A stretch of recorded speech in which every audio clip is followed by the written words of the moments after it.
Why is it so hard to change? You know, we start off with good intentions, and then I fall back into the same person. I don't believe in myself. Is this really possible? Well, let's talk about that, because we have to begin to understand that there's a certain physiology that takes place between the brain and the body. I mean, every time we have a thought, we make a chemical. If we have great thoughts or unlimited thoughts, we make chemicals that signal the body for us to begin to feel exactly the way we were just thinking, which would be great or unlimited. So this etherical thing called thought is running around in the brain, fires a set of circuits. The circuits then release chemicals, and the chemicals travel to the body as messengers to signal the body for us to feel exactly the way we were thinking. So if you were thinking unhappy thoughts or negative thoughts, in a matter of seconds, you would begin to feel unhappy or negative. So now the body then gets the signal from the brain, and we begin to have mind and body working together. We begin to have our thoughts stimulating our body, and we begin to think negatively, we begin to feel negatively. Now, once we begin to feel negative, and we're noticing that we're feeling that way, it's very appropriate for us to think equal to how we feel, which then makes more chemicals for us to feel the way we think and think the way we feel. And this chemical cycle, this chemical continuity, creates what's called a state of being. So a person says, I'm an unhappy person, because they've memorized that chemical state of being. Now, if you think about this, the repetitive cycle, the redundancy of making those same chemicals, 20 years of hatred, 10 years of anger, 15 years of judgment, the chemicals that are being created are conditioning the body over time to become the mind. So think about this. When the body becomes the mind, we're in a habit. A habit is when the body is the mind. So the person has fired the same thoughts which made the same chemicals of, say, suffering or insecurity. They think insecure thoughts or they think a suffering thought. It then signals the body for them to begin to feel insecure or to suffer. Once they begin to say suffer, then they begin to think equal to how they're feeling. They begin to think thoughts of self-pity.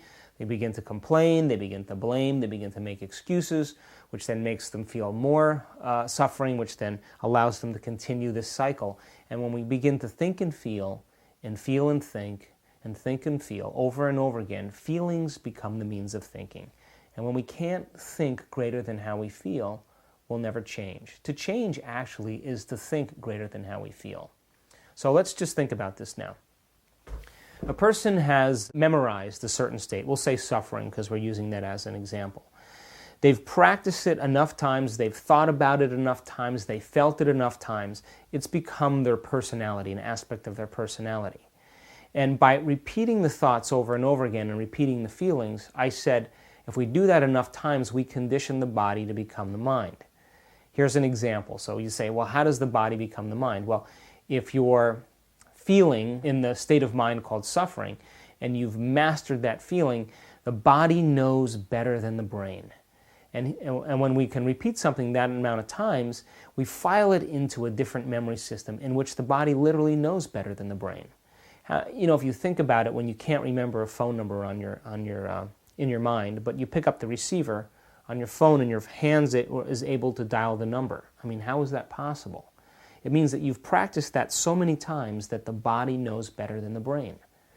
So most emotional reactions, most states of mind, most skills and most habits, most conditionings take place where the body knows better than the brain. So the person then who has suffered for, say, 20 years, they say, I want to consciously declare that I want to be happy.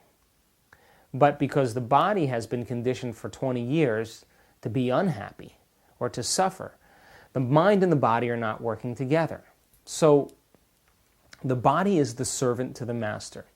The brain and the mind is the master. If we condition the body to know better than the brain, the servant literally becomes the master, and then the master goes to sleep.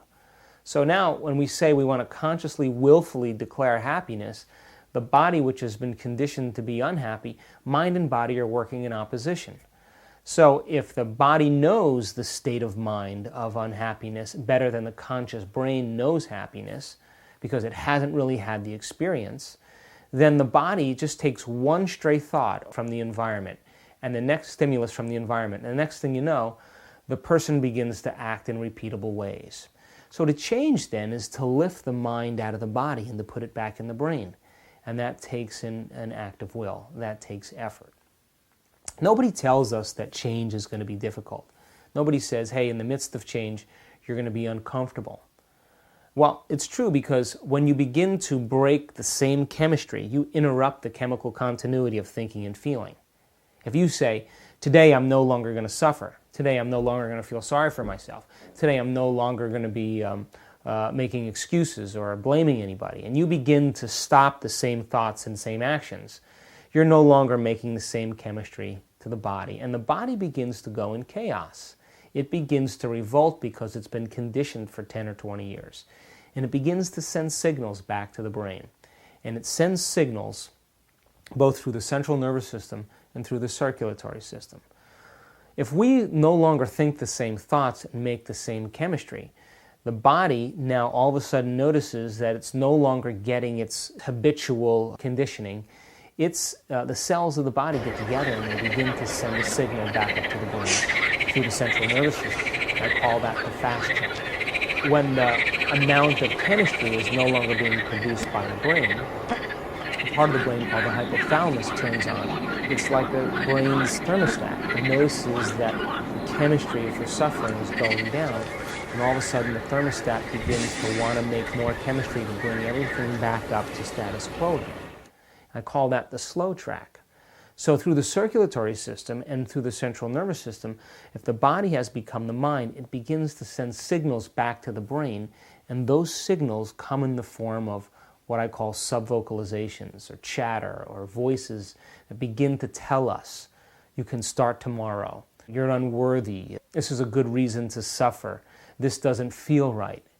And the moment we begin to respond to those voices and we begin to accept those voices as true, we create the same chemistry that allows us to begin to act and think in predictable ways again.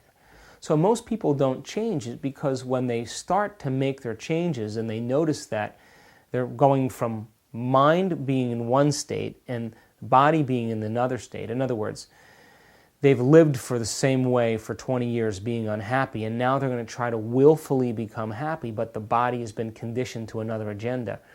In the process of change, there's got to be a way to begin to teach the body a new state or recondition it with a new mind. And that takes a certain amount of practice. So most people never change because first they know it's uncomfortable.